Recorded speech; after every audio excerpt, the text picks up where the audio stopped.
If you've ever dieted down, leaned out your arms, your face looks sharp, your upper body looks good, but that little pouch of fat on the lower stomach just refuses to go, then this video is for you.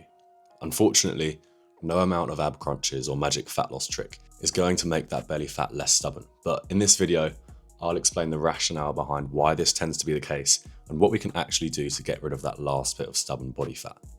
First things first, your body isn't trying to sabotage you. Your body stores fat in certain areas to protect vital organs, particularly if something bad were to happen. And because most of your organs are located in your torso, your body naturally keeps more fat around the waist and lower stomach. Fat around the arms or the face isn't really protecting anything too important, but the fat around the abdomen, that's protecting organs like the liver, intestines and kidneys, which is why your body is far more reluctant to get rid of it. Additionally, fat cells aren't all identical. Some have a greater presence of beta-2 receptors and some have a greater presence of alpha-2 receptors. To keep things stupidly simple, more beta-2 receptors means easier fat loss, and more alpha-2 receptors means stubborn fat loss. Areas like the face, arm and upper body tend to have more beta-2 receptors, which means when you start dieting, fat from these areas is released relatively quickly. This is why most people notice their face leaning out first, but areas like the lower stomach, they have a much higher concentration of alpha-2 receptors, and these receptors basically slow down fat release.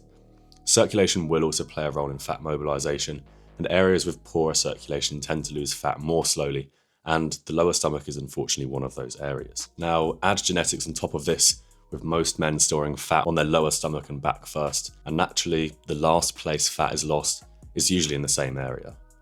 So now the question becomes, if stubborn belly fat is caused by all of these biological factors, how do we actually get rid of it? And unfortunately, the answer isn't particularly groundbreaking. The real solution is simply you need to spend more time getting lean.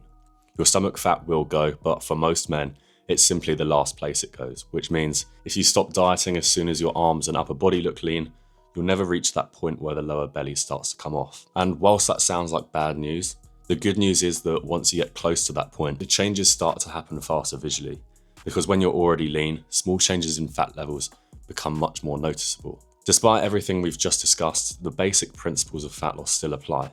You cannot spot reduce fat, you can't do ab exercises to burn belly fat, and there isn't a magic diet that targets lower stomach fat. The only thing that works is maintaining a calorie deficit, staying consistent long enough, and allowing the body to gradually pull fat from those stubborn areas. There are a few smaller lifestyle factors that may improve fat mobilization slightly, mainly by reducing stress, because high stress levels increase cortisol, which can make stubborn fat even harder to mobilize. So things like managing unnecessary stress, sleeping properly, limiting excessive caffeine intake, keeping good sleep hygiene can help optimize the environment for fat loss. But again, these are supportive factors more than the main driver. Similarly, you'll see sometimes supplements like yohimbine recommended for stubborn fat. On paper, the mechanism does make sense. Yohimbine blocks alpha-2 receptors, which could theoretically make stubborn fat easier to mobilize, but in reality, I wouldn't recommend this for 99% of people, as it can cause some adverse side effects, and most people realistically aren't lean enough in the first place to yield any substantial benefit. So if you're struggling with stubborn lower belly fat, here's the key takeaway. It's not that your diet is broken or that you're a scientific anomaly. It's simply that your body loses fat in a predictable order, and for most men, the stomach is the last place to go. Stay in a deficit long enough, stay consistent, manage your recovery, and eventually your body will have no choice but to use that fat as well.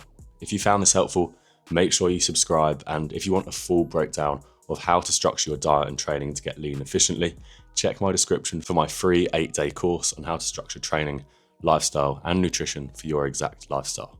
Thanks for watching, and I'll see you in the next one.